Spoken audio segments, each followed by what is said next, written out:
if you actually analyze the lyrics of most pop music songs, apart from the straight love ones, but the ones that go into the more mystical territory, they're talking complete and utter crap. I mean, you know that. And you ask the person, well, tell me, you know, your song called The Buddha's Stone of Love in Jehovah. What did you think this was about? And they go, well, it's kind of this emotion when I was sort of like, yeah. And they go, and you know, they get away with it because the music that they're making is so simplistically emotional that everyone just goes, oh, great, you know. I mean, it doesn't matter that it's crap because they feel good when they listen to it anyway. And so that's why we make the effort now to really let people know what is behind it.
An interview, especially an interview of this sort of presupposes that one can drop in at any particular moment in an artist's life and expect him to be really, really sort of eloquent. Verbose. No, it's not, that's it's why not true. I mean, you can't talk about these sort of things all the time.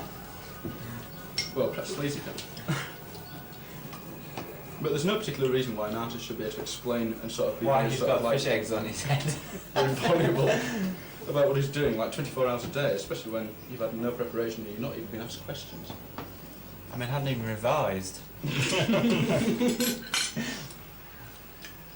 mean, I'm sure even Pablo Picasso, you know, I mean, I haven't listened to scatology since we did it. Most of the time couldn't explain what on earth he was doing. Cunter. You won't? The ideal way to do an interview is to like ring up the interviewers and say, quick, come round, I'm feeling very eloquent. And explain what I'm doing at this particular moment. If you don't get around within like 3/4 of an hour, you're going to miss it. I'm feeling transcendent. I feel a poem coming up. Well, this is what they did though, isn't it? Especially, particularly with poetry. I mean, poetry is a condensation of feeling, and any attempt to... Did you have to care very much about your image? Not really. I mean, to a certain extent, but I don't really give a shit because you get into the pop star thing, sort of can't go out, I haven't got my special black jeans on and my hipster belt and my snakeskin boots and things, you know. We don't care about that. You can't help but make some sort of prejudgment about sort of seeing this person and sort of saying, well, they've got that sort of hairstyle, so the music must sound like that. And which is something that you do in life anyway. I mean, you see someone and you usually have an immediate impression about what they might be like, which may or may not be true. But I mean, I know that I've been in a record store, picked up a record which may have an interesting front cover, look at the back cover, see a bunch of fat hippies and go, well, this must be a load of garbage, you know.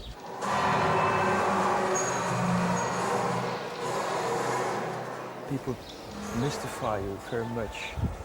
Well, I mean, to actually, you know, do something like this is like pretty much bearing your soul or taking away any sort of mystique, because I do like to proliferate a lot of false names and rumours, etc., just so to decentralise the focus on some sort of rock personality or personality that you can put your finger on and sort of, you know, I don't think that's necessary at all, and I don't think it educates the music at all.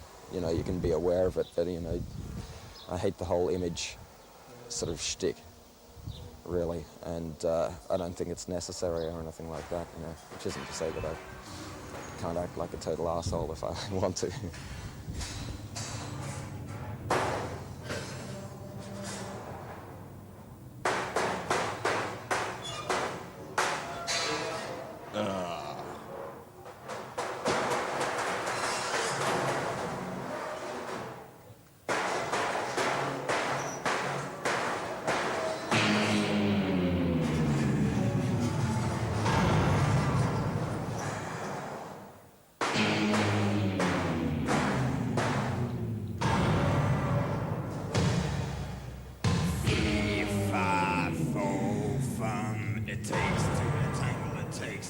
To come.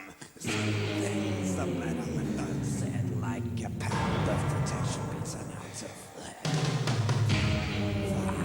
Full fun, there must be some kind of romance. Being dumb, find a belt full of bullets, fill your head full of dread. Float like a butterfly, sting like a man of bread.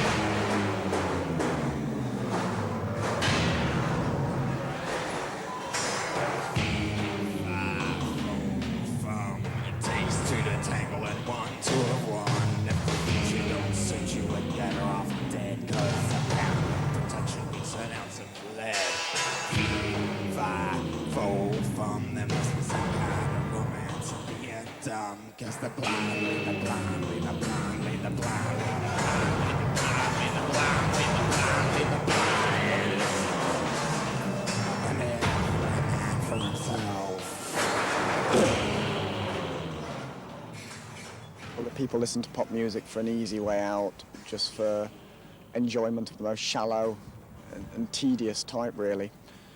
The problem with Western music is, contemporary Western music, is that it offers nothing except shallow pleasure, petty enjoyment, and the promise of dancing the night away and drinking, fucking, picking people up, all completely pointless things to do. Western music used to have something important in it, if we look back at the classical composers, but even the classical music of the West now can't offer anything to people because it exists in its own sphere. It's a finished sort of music.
The culture, by which I mean everything that matters, has been dead, and you only have to walk down the street and you watch the people walking along who are just, their shoulders are bowed with defeat. They realise that they're living completely meaningless lives and that there's nothing for them to look forward to. They kill themselves by the admission of their defeat, by refusing to explore, by refusing to question. They want the easy life, the easy option. They want to be left alone to carry on doing what they're doing, which is always nothing whatsoever. And I think it's easy to get sort of too perhaps arrogant about it and say, well, they should be doing this and they should be doing that. But I'm not saying that, therefore, if people want to get out of this problem, that they've got to do this or they've got to do that, or this is the answer, that's the answer. Perhaps the only way out is if you actually go up to them and give them a good kicking and say, why don't you fucking wake up? I think people expect, when they think it's a band, they expect automatically they can identify with the people on stage and look up to them and think they're good, you know, good people or something. But I think it's important that we manipulate these roles and that we're not always just the good guys, you know, that we take a role and really push people's understanding and make them think about the situation of a concert, how they're consuming this culture, how they're passive, how they're being dictated to. Because I think any performance by any group is part of a political structure, and it holds up the whole system. In other words, the whole industry and record companies and everything.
On the one hand, we'll do things which we hope directly inspire people. So we will work on themes that are very positive, and but always at the same time we like to show people what they're up against, because there's no point just inspiring people with hopeful rhetoric, with an inflated language. That means they walk away after that and find that nothing has changed, or that they still haven't faced up to what they're up against. Because without a doubt, certainly in Britain, the right wing still have the power.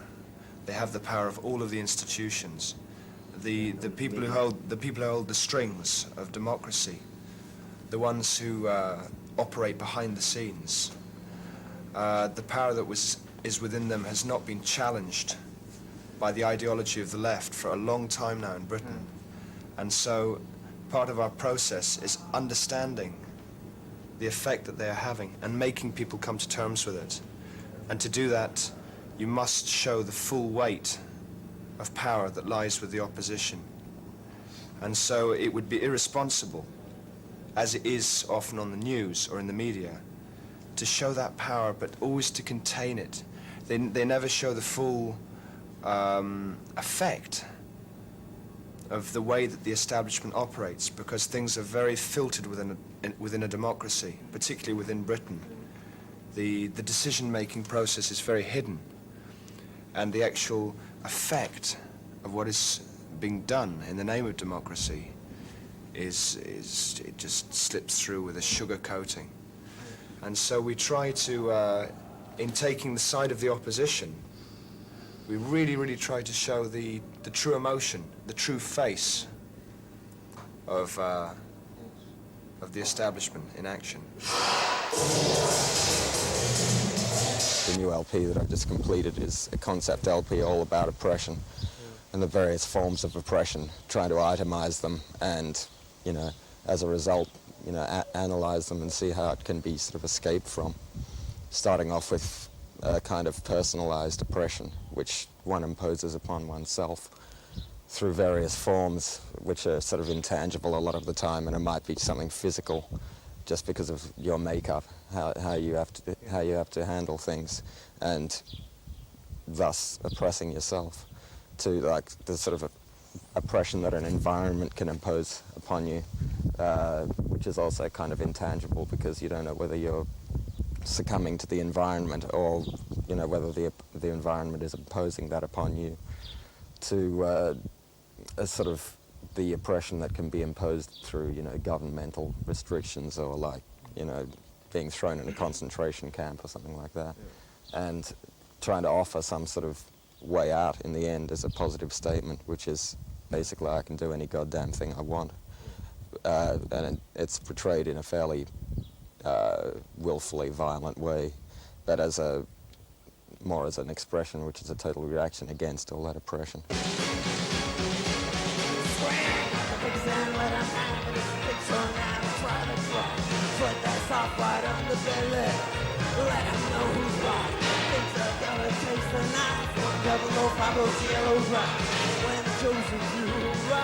No one gets out of here alive!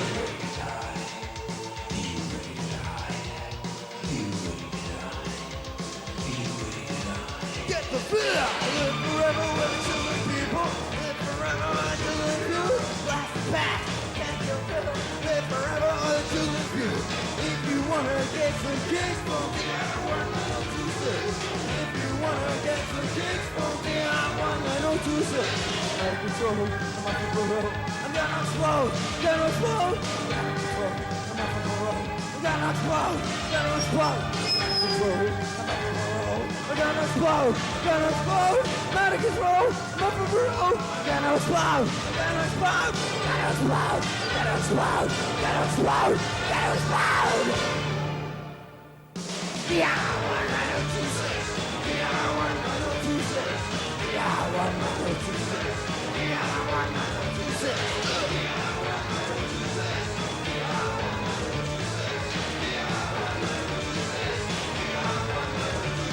I'm God. I'm Jesus. I'm Satan. I'm God. I'm Jesus. I'm Satan. Death the pigs. Adios. See you later.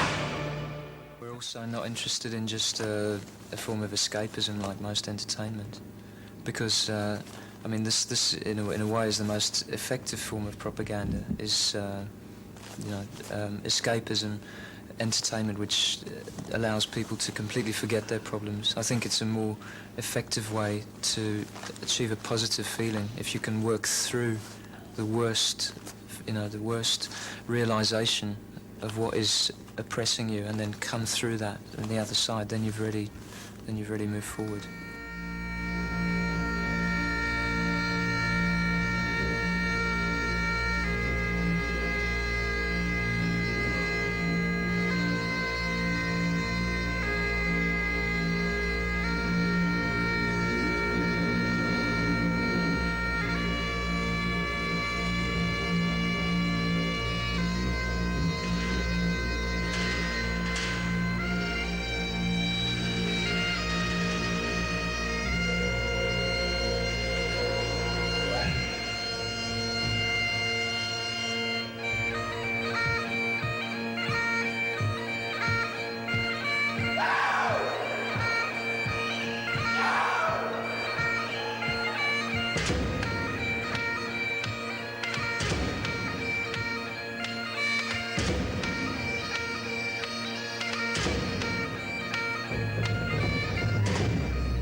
If you're genuinely going to try and change people or make them, face up to something, which is quite an awkward thing to try and do anyway, there has to be that area of confusion where you break the mold of the past and look for a new pattern, and that confusion is part of the process. If it was on a plate, if it was just like, well, this is good, this is bad, you believe in this, you don't believe in that, I mean, so fucking what? You know, you might as well go and read a book on, We ignore all most contemporary sources and go back to like the surrealists, you know. Yeah. I mean, what they were dealing with was the subconscious on the personal level, and expanding it and just plummeting the depths of it.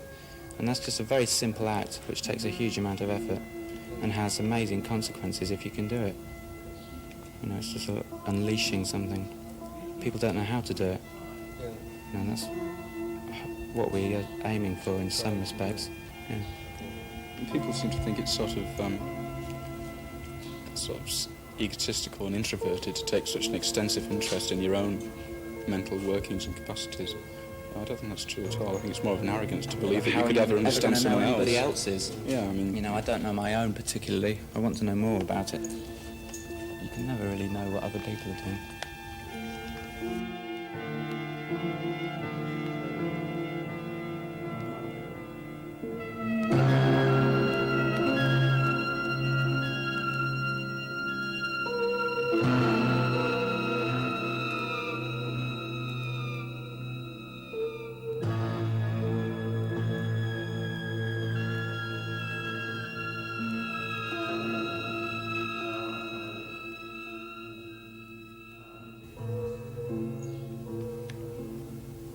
This is why we keep dream diaries and things. Like I kept a diary of all my dreams of every night for the last 5 years.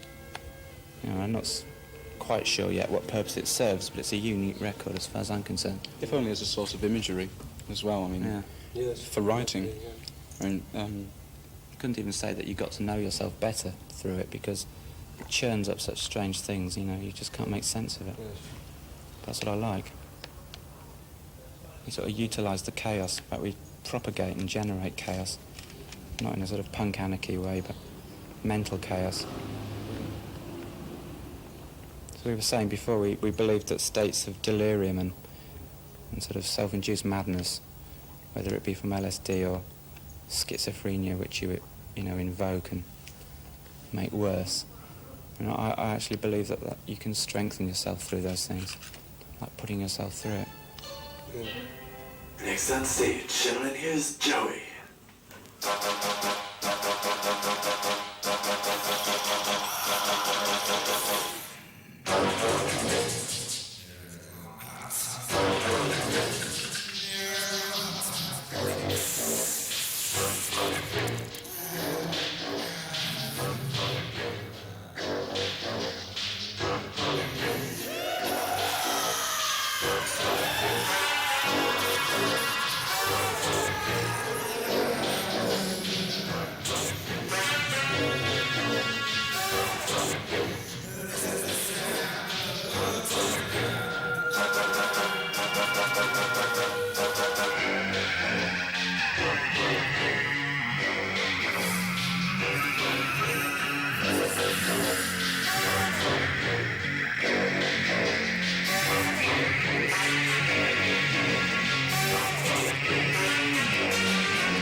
If anyone wanted to look for a message in our music, you know, an overall sort of thing, it would be that you just have to go for your individual visions, whether they be Hitler or Bosch, you know, Bruegel or something. Because it's only by ploughing into yourself, I think, that you can get anything worthwhile. Yeah. Turning away from outside influences. Yeah. You spend so much energy shutting out and filtering everything, you know, records and TV and that. Spend days. So I just can't listen to the radio, it makes me feel physically ill.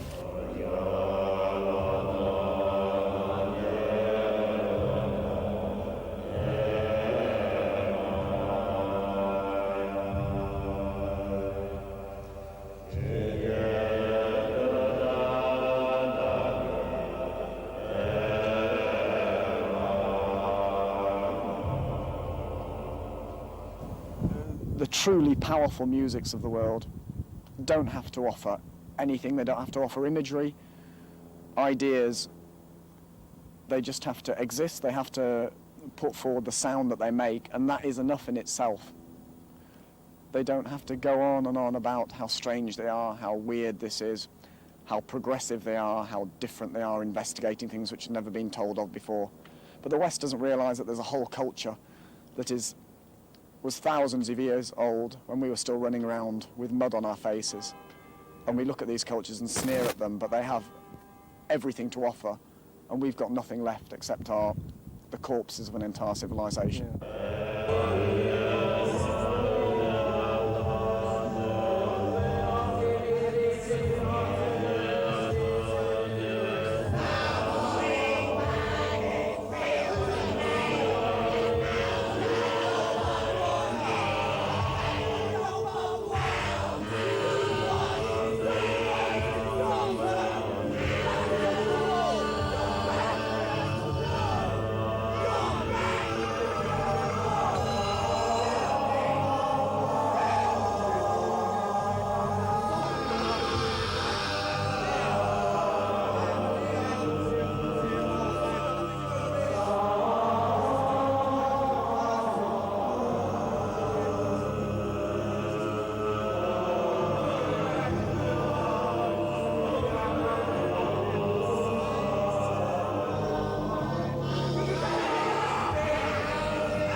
It's all completely over and there's just nothing left for them. And the sooner people realise that, come to terms with the fact that the civilization is dead, the sooner they'll be able to get out of it and start building something up and learning from other people and building something new and fresh. But as long as people are crippled by the illusion that they're part of something important, something which has died a long time ago, there's just no hope for them. But they're the only people that can do anything about it. Yeah. But that's why you were leaving for India end of this summer. Yeah, basically I was born in Asia anyway, and having lived in England and a couple of other places in Europe, although it's pleasant and easy, there's no challenge, and I think that the closer you are to corruption, the quicker you get corrupted yourself. So by living in a culture which is morally and spiritually corrupt, you start to come like that yourself. You know, you catch the disease very easier, and it becomes very easy to sit back. Yeah, so, that's right. I mean, for me, that's what I'm going to do. I go to India to study Tibetan language and Tibetan religion, Tibetan medicine. But obviously, it's not saying that this is what everybody should do. It's just, it's just my personal way of running away from it. Because fuck knows, I can't take it anymore. Tibet is going to India. Is he going to go and meditate on a mountain? Well, I don't know. Maybe. Yeah. I don't know. I don't think I'd find better atmosphere in a different culture, necessarily. I'd rather mold the culture that I've got around me and mirror it. Either, I think, fight against it or leave. And he decides to leave. So you decide to stay. I'm more into like molding an environment which is around me, or analysing it and see what's bad about it. I don't think you have to be restricted to any one city or any one form. Basically, you're the master of your own destiny, but I don't choose to like take a grand new cultural input like something as drastic as going to India or something. Because I like the trash culture of the West. Yeah. I embrace that as well. I think it's great, and I think, you know, that's what's so great about America, because it's it acknowledges that. Yeah, it acknowledges pure glorification of trash, and uses that as a starting point culturally, saying, you know, okay, we love trash. So, you know, what are the alternatives from there? And a lot of people are sort of mirroring it. Where in a place like England, they have some sort of pretension that their culture isn't trash, when it is total trash. And so that's totally pretentious if you sort of watch, you know, like a really populist medium like TV, I think the quality in America is much better, just because they embrace trash so much, and you know that it's an art form. Whereas in England they have some sort of pretension as if they're not making trash, which they are. I mean, which makes it all the more trashy than America.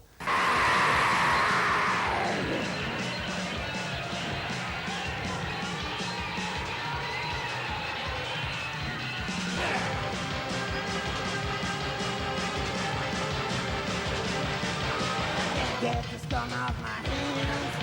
I can't get the scum out of my soul. I can't get the stain off my brain. I can't get this box off my head. Ow! I can't get the scum out of my hands. I can't get the scum out of my soul. I can't get the stain off my brain. I can't get this box off my head.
Well, this is the only tour that I've ever done, and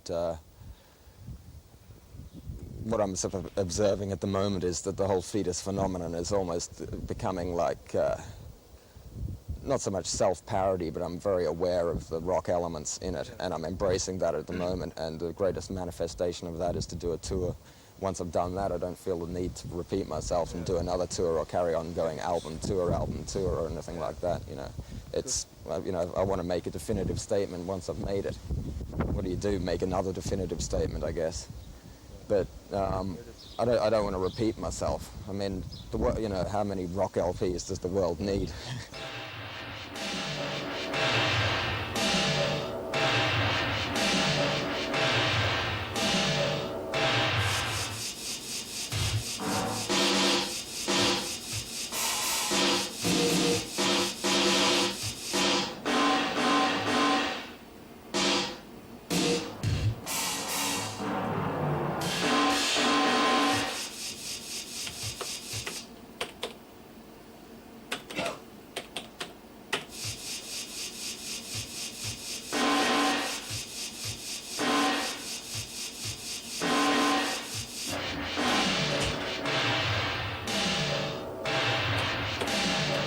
It's difficult to maintain a separate identity. Some freshness. Yeah, I mean, we admit it. You know, we're not saying that we're unique and special and we have, you know, this amazing talent and everyone else should listen. Because we're not saying that at all. We, in a sense, we're being tarred by our own brush in this condemnation. But you know, I'd rather have that and have the ability and have the time to work in isolation. You know, get on with what we really believe in.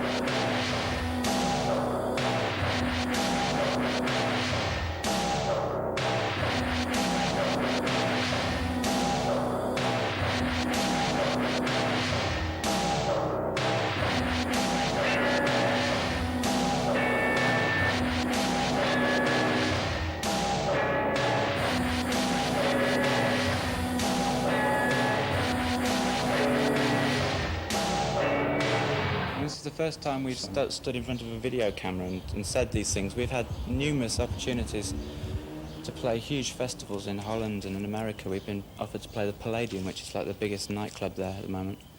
We just say no. We get this perverse pleasure in turning these things down in a way. But we don't want to dilute what we think we have by sort of either compromising it in a live situation or becoming just another little marker in the marketplace, you know. If you don't play the game, if you don't play the accepted rules of marketing and of production of material and of the right connections with the press, if you try to make your own system, which we do, outside of all the disciplines, in other words, we're not just a pop band, we're not a modern classical band, we're not, you know, a totally anarchist band, we're not just producing films which can be screened in a cinema. We're not just working with playwrights who can write a conventional play to go in a West End theatre. We're outside of all these places. We don't fit in any of their rules. And they can't, it's very difficult for them to have the commitment or the courage or even the desire to break their accepted structures of partitioning all these different areas. So we create problems for ourselves in this way, and it takes, you know, we have to just keep trying.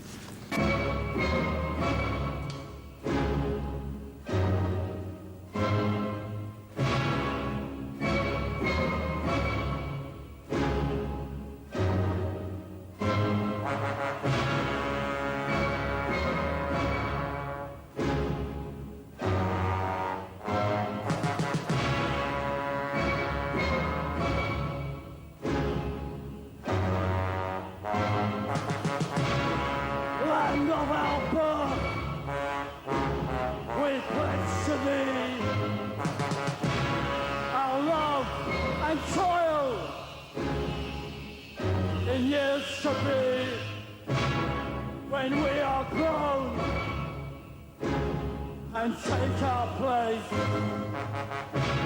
as men and women with our race.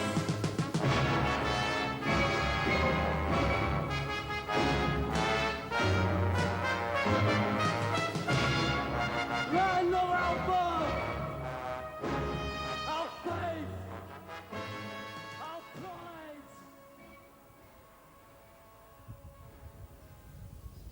Okay, just one simple question. Why did you come back from India? Well, having got so pissed off with the West, I decided to go and find my true will man in India and Nepal.